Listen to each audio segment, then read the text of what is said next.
Que alegria é poder estar mais uma vez na presença dos irmãos, para juntos podermos meditar da palavra de Deus e termos o privilégio de ouvir as melodias tão bem cantadas como foi na voz do Quarteto Omni. Muito obrigado por vosso ministério musical e por dizer que nós amamos a Deus por causa do grande amor que Ele tem por nós. Nós amamos a Deus porque o nosso Deus nos amou primeiro. E ao longo desses 10 dias, tivemos o privilégio de estudar este amor descrito no livro de Apocalipse. Terminamos assim de estudar até o dia de ontem a primeira grande divisão do livro do Apocalipse.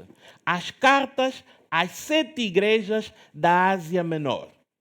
Ao estudá-las, conseguimos perceber que a forma mais compreensiva, a forma mais completa, a forma mais integrada de poder compreender essas mensagens é quando primeiro percebemos a aplicação direita para cada uma dessas igrejas. Depois, quando percebemos a mensagem que foi dada para cada uma dessas igrejas, poderá eventualmente aplicar-se para nós individualmente como cristãos hoje. E por fim, conseguimos então perceber que estas igrejas também representaram períodos distintos da era cristã desde o tempo de João até os nossos dias, sendo Éfeso representando praticamente os cristãos do primeiro século. Quando fomos para Esmirna, vai entre o segundo e o terceiro século, mais especificamente até o ano 313 da nossa era. Quando vamos para Pérgamo, aí representa os cristãos que foram entre o terceiro ao quinto século, mais ou menos até o ano 538. E nessa altura, depois de sairmos de Pérgamo, chegamos para Tiatira e vimos que Tiatira então descobre um dos períodos mais negros da história do cristianismo, que foi o período da Idade Média, com grande oposição àqueles que eram fiéis guardadores da palavra de Deus, que vai mais ou menos do ano 538 até o ano de 1517, mas depois as coisas começam a suavizar-se. E nós depois então chegamos para as outras igrejas que foram representando períodos da história, até nós chegamos para a igreja de Laodiceia, que cobre nada mais, nada menos do que os cristãos da nossa era, nós que estamos hoje. E foi uma alegria e foi um prazer podermos rever toda esta dinâmica e o acompanhamento histórico. Para o dia de hoje, eu vou convidar os irmãos para viajar comigo até a terceira grande divisão do livro de Apocalipse, em que fala dos aspectos escatológicos. Esta terceira grande divisão, como nós hoje já somos experts, começa do capítulo 12 e vai até o capítulo 22, o versículo 5. Mas também quero referir aos irmãos, sim, nós aprendemos bastante sobre o livro do Apocalipse, mas para nos tornarmos experts, ainda temos que continuar a estudar continuamente esse livro maravilhoso. No final do dia, o que nós aprendemos são ferramentas, são ideias e são formas de como nós podemos estudar de forma individual esse livro maravilhoso para perceber as linguagens e as mensagens de amor que ali estão. E para hoje, vamos estudar o livro de Apocalipse, capítulo 14. O capítulo 14 do livro de Apocalipse, para nós adventistas do sétimo dia, é um capítulo bastante conhecido, porque nela encontramos a mensagem dos 3 anjos, que é emitida para chamar e fazer um alerta. ok? Mas o capítulo 14 começa antes com uma introdução que é muito interessante e que é ali que eu gostaria hoje que nós começássemos, antes mesmo de ouvir e revisar os apelos feitos pelos 3 anjos. O versículo 1 de Apocalipse 14 até o verso 5 nos dá uma ideia muito interessante que eu gostaria de ler para os irmãos. Apocalipse 14, 1 diz o seguinte: olhei, e eis o Cordeiro em pé sobre o monte Sião, e com ele 144.000, tendo na fronte escrito o seu nome e o nome de seu pai. Ouviu uma voz do céu, com voz de muitas águas, como voz de grande trovão, também voz do que ouvi, e era como arpistas quando tangem a sua harpa. Entoavam um novo cântico diante do trono, diante dos 4 seres viventes e dos anciãos. E ninguém pôde compreender o canto que senão os 144.000 que foram comprados da terra. São estes os que não se macularam com mulheres, porque são castos. São eles os seguidores do Cordeiro, por onde quer que vá. São os que foram redimidos dentre os homens, primícias para Deus e para o Cordeiro, e não se achou mentira na sua boca, não tem mácula. Quando nós ouvimos essa abertura do livro de Apocalipse 14 e referindo sobre os 144.000, claro que nos vai vir à mente a primeira questão: quem são esses? Quem é este grupo? Será que serão os únicos que serão salvos? Será que são os únicos que irão para os céus? Quem são esses?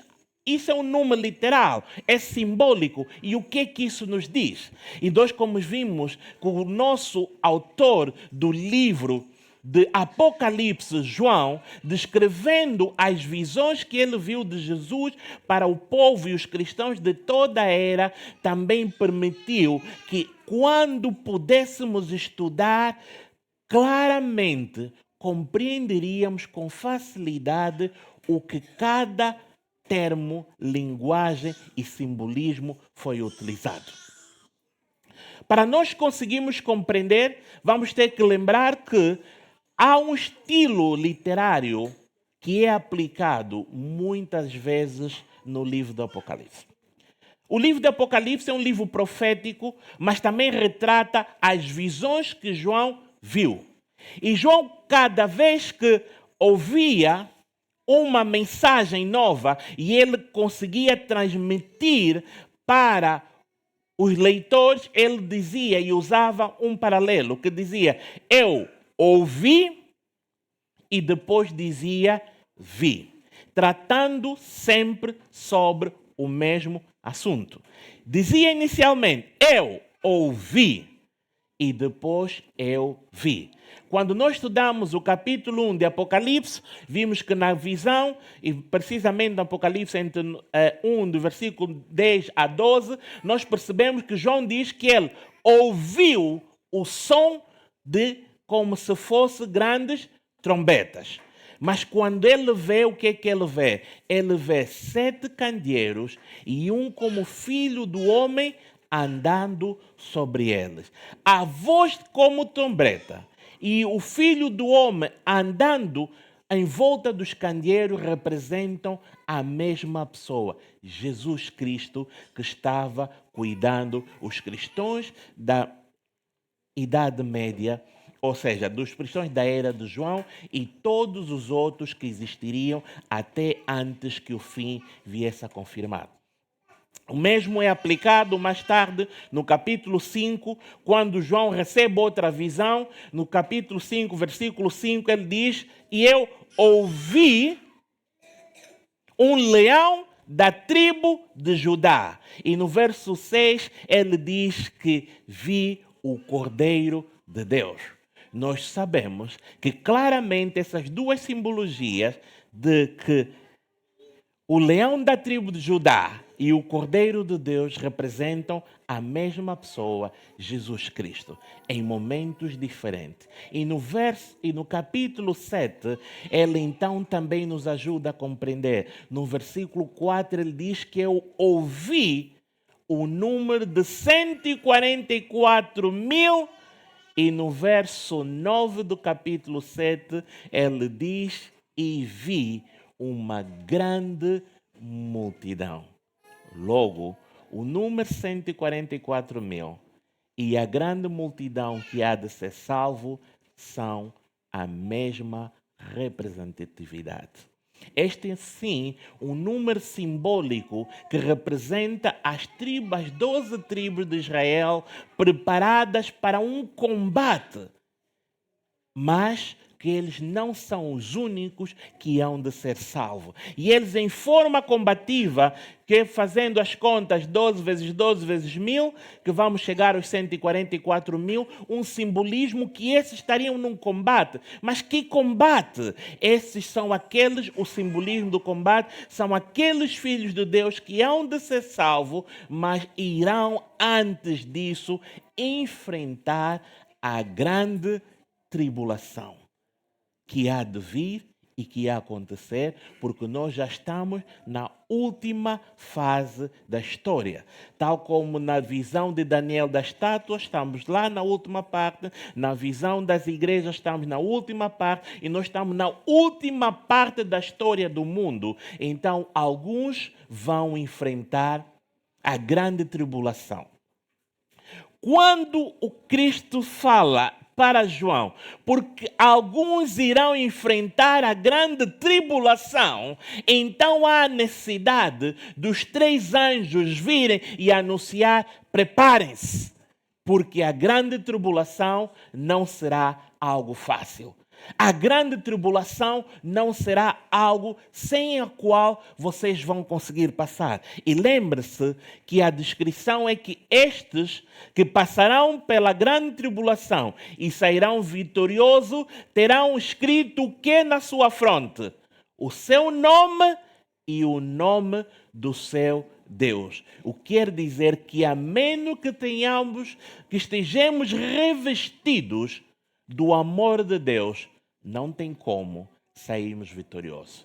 E logo vem então a mensagem do primeiro anjo para dizer que deveríamos preparar. E a mensagem começa no versículo 6, que diz: vi outro anjo voando pelo meio do céu, tendo o evangelho eterno para pregar aos que assentam sobre a terra, e a cada nação e tribo e língua e povo, dizendo em grande voz: temei a Deus e dai-lhe glória, pois é chegada a hora do seu juízo, e adorai aquele que fez o céu, a terra, o mar e as fontes das águas. Logo no primeiro anúncio, o anjo está a dizer para nós hoje: temei a Deus e dai-lhe glória.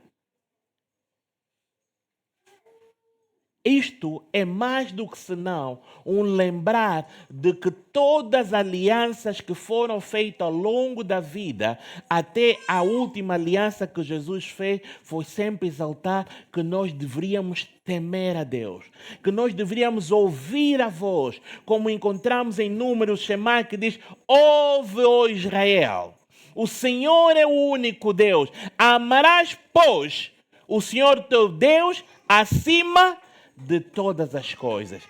Logo, nós precisamos amar a Deus. O primeiro anjo nos exorta que uma das coisas que hoje, nós que nos preparamos para os dias do fim, precisamos fazer. Precisamos amar a Deus acima de tudo. E amar a Deus implica também poder guardar os seus mandamentos. É importante, porque cada vez mais, no final do tempo, a obediência à vontade de Deus será um dos aspectos das quais vai diferir aqueles que estão marcados com o sinal de Deus ou aqueles que estão marcados com o sinal da besta.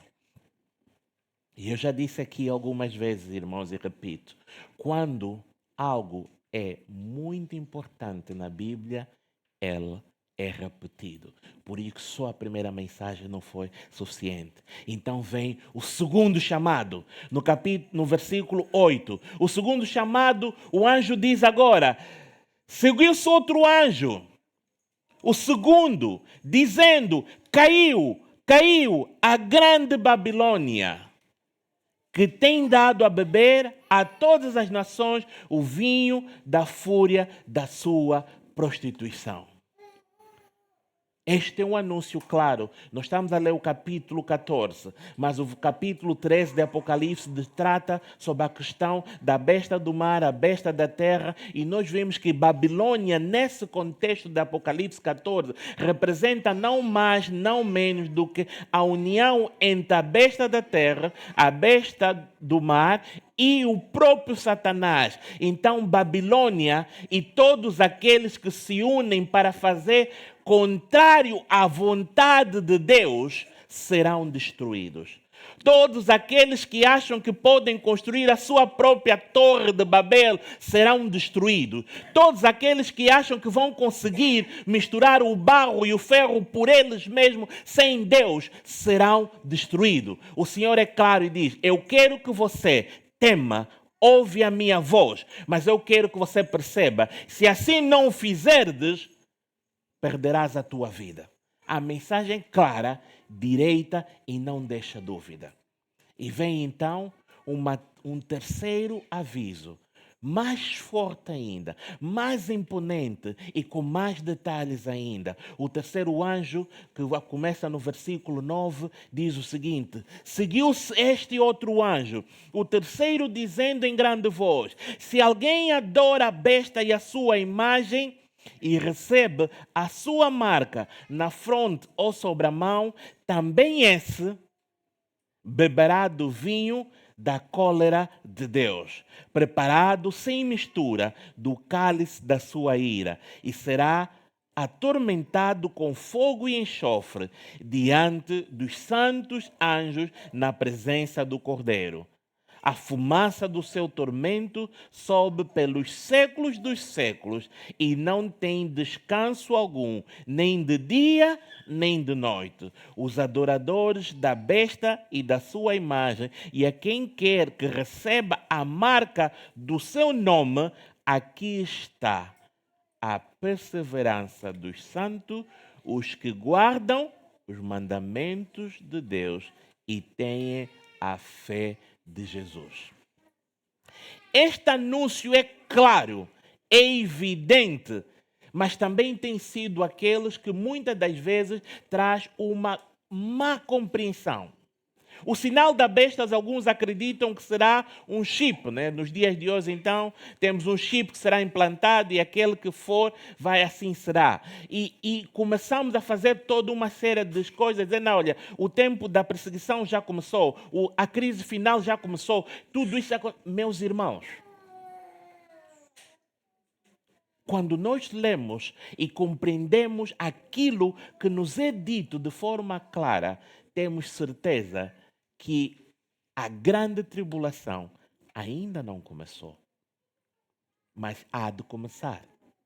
O sinal da besta não é senão na cabeça a aceitação da verdade que é uma mentira. A aceitação dos princípios que são contrários à vontade de Deus. A aceitação de um princípio, de um sistema de adoração que não é aquele que Deus instituiu. E o sinal nas suas mãos vai representar a forma como nós vamos praticar, como nós vamos agir na nossa vida de acordo a esse falso ensinamento. Tal como, mais uma vez referindo o Shema em Deuteronômio, nós conseguimos perceber que também o sinal de Deus foi dado aonde? Na fronte e nas mãos, porque isso vai representar a aceitação dos princípios divinos e o nosso agir de acordo aos princípios que nós aceitamos. E aqui nos é dito que aqueles que não obedecerem ao chamado de guardar os mandamentos de Deus e a fé de Jesus, esses vão ter uma tormenta que não vai cessar. E se nós olharmos literalmente e dizer que aqueles que se perderem vão estar a sofrer eternamente de dia e de noite, esse Deus seria um Deus de amor ou um Deus tirano? Esse seria um Deus tirano. Não é o Deus que nós acreditamos. A questão de ser referido que terá duração de dia e de noite está a mostrar que a consequência da desobediência a Deus será o quê? Eterna. Quando diabo mentiu a Eva no Éden, certamente não morrerás. Não é essa morte de hoje que nós morremos, mas temos ainda o privilégio de ressuscitar. Mas referia-se que o salário do pecado é a morte eterna. Mas o dom gratuito de Deus é a vida eterna. Nós estamos aqui perante o dilema de consequência de duração eterna. Ou vida eterna com Deus, ou morte e não poder usufruir por todo sempre aquilo que é o privilégio que Deus quer partilhar para cada um de nós. O chamado é nosso hoje e agora para ouvir a voz de Deus. O dia é hoje para nós podermos decidir a quem nós queremos seguir. Se é ouvir o chamado dos 3 anjos, pôr em prática e guardarmos a lei de Deus e o testemunho de Jesus Cristo, ou se é continuar a viver esperando que o amanhã eu decido. O amanhã eu tomo a decisão. O amanhã eu vou fazer. Hoje ainda preciso só conseguir. Se nós perguntarmos a um jovem casal, depois do casamento, na lua de mel, se eles querem que Jesus venha, qual será a resposta? Não, deixa ainda pelo menos passar a lua de mel. Jesus pode esperar um bocadinho mais. De alguma forma, todos nós, quando estamos em momentos bons da nossa vida, nós queremos que Jesus espere só um bocadinho mais. Eu quero só aproveitar mais um bocado e eu continuo estando na igreja, eu não estou a me afastar, mas eu só preciso mais um bocado de tempo para usufruir antes que Jesus venha. Meus irmãos, ninguém sabe o dia de amanhã. Nós não sabemos se amanhã estaremos vivos para poder ter a oportunidade de tomar essa decisão. Lembrei-me, um dia normal como qualquer outro. Enquanto eu trabalhava, e eu trabalhei, muitos dos irmãos devem saber, durante muito tempo numa instalação petrolífera, estava eu a trabalhar e ouvi a ser chamado que tinha que ir ter com o meu chefe. E quando eu cheguei para a sala do meu chefe, ele disse: olha, Alegria, tens aqui um telefonema do Recursos Humanos. Eu disse: Recursos Humanos? Irmãos, todos aqueles que são funcionários devem saber. Ser chamado pelo Recursos Humanos parece que não é boa coisa, mas eu a pensar, mas o que é que eu fiz? Eu não aprontei, não cometi crime nenhum, mas pronto, vou lá atender o Recursos Humanos. Sim. Alô? E era uma altura para ver que tinha que ser uma chamada de recursos humanos, uma altura que o WhatsApp ainda não funcionava assim tão bem, as ligações eram mesmo só por telefone. E lá, quando atendo a chamada, do outro lado estava uma das minhas colegas de recursos humanos e que informou-me: Alegria, o seu irmão passou aqui há bocado e informou que a sua mãe acabou de falecer. Naquele exato momento, tudo que parecia bom para mim terminou. Foi um frio, foi uma tristeza que eu não sabia por onde sequer me agarrar. Eu estava lá, estático, e a perceber que não mais poderia ter o privilégio de conviver com a minha mãe. E ainda tinha a missão de transmitir essa mesma triste mensagem para minha esposa, que estava no outro lado da linha. E eu ligo, tentando me encorajar, e eu digo: o Senhor é bom e tudo que Ele faz é muito bom. E Ele permitiu que a mãe pudesse descansar. E a minha esposa pensou que eu tivesse a dizer que a mãe tivesse tido alta, porque ela estava hospitalizada. Eu disse: ela não percebeu. E eu repeti: olha, o Senhor é bom, Ele é muito bom. E tudo que Ele faz é muito bom. E Ele permitiu que a mãe descansasse. Só aí ela conseguiu perceber o que é que eu estava a comunicar. Mas essas mesmas palavras foram que me trouxeram conforto em perceber, e eu tenho a fé, que quando o Senhor voltar, ao som da primeira trombeta, eu verei novamente a minha mãe. E nós que estamos vivos, qual será a nossa decisão? Eu vou convidar o Quarteto Omni para cantar. Enquanto eles cantam, que cada um de nós possa refletir. Nós estamos a esperar por um amanhã que pode não chegar. Um amanhã que não chegou pela minha mãe. Apesar de eu ter a fé que ela vai ressuscitar com os remidos. Mas isso é uma coisa que eu tenho que esperar até lá para confirmar esta minha fé. Hoje é o dia da decisão. A mensagem dos 3 anjos é hoje e agora que nós temos que poder decidir em aceitar, em guardar os mandamentos de Deus e ter a fé em Cristo.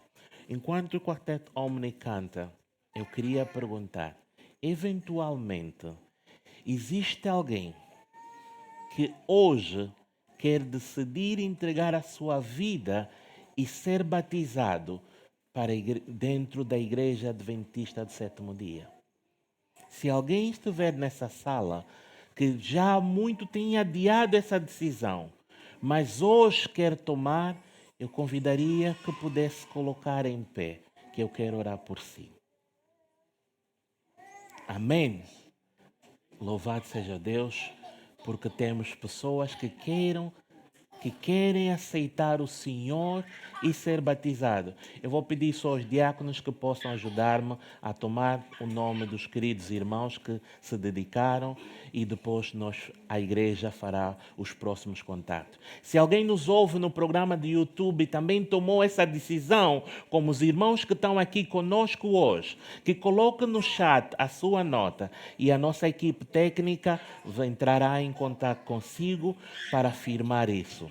Então eu quero que o quarteto cante e eu vou orar por esses irmãos que se dedicaram.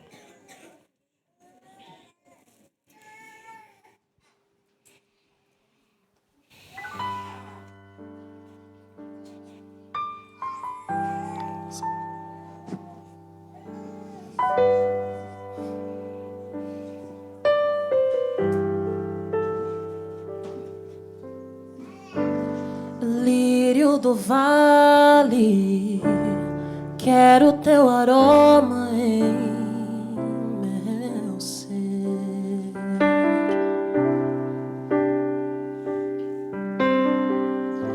Pra mostrar ao mundo todo teu perfume em meu viver.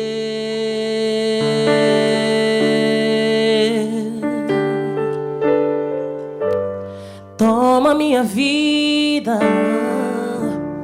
faça refletir a tua luz.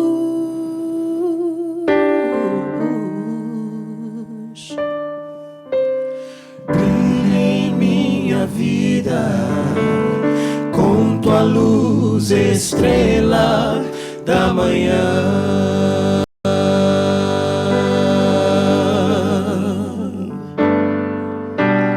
Quero andar contigo onde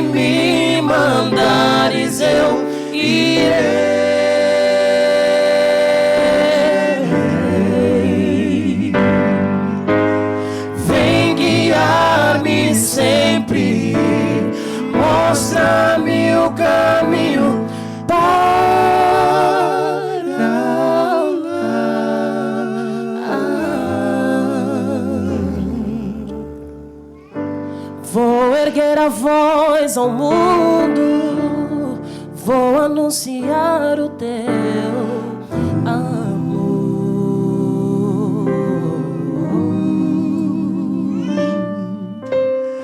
Brilha em minha vida com tua luz, estrela da manhã.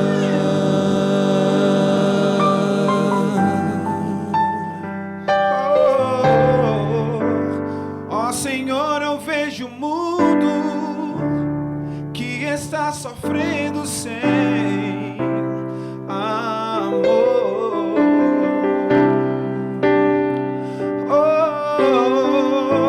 Vive na escuridão, sem saber por onde prosseguir.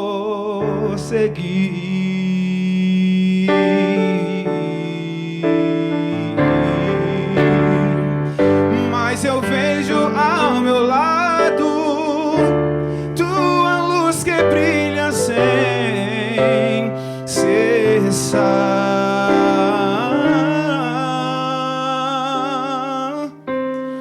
Brilha em minha vida com tua luz, estrela da manhã.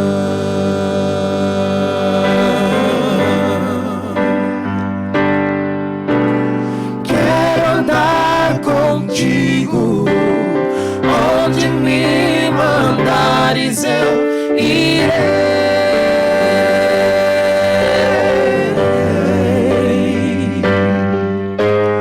Vem guiar-me sempre, mostra-me o caminho para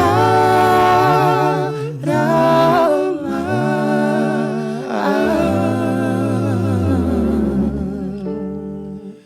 Vou erguer a voz ao mundo, vou anunciar o teu amor.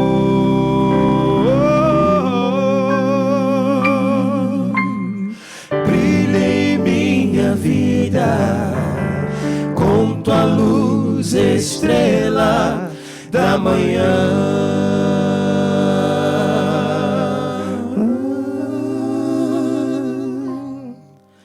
Brilha em minha vida com tua luz, estrela da manhã.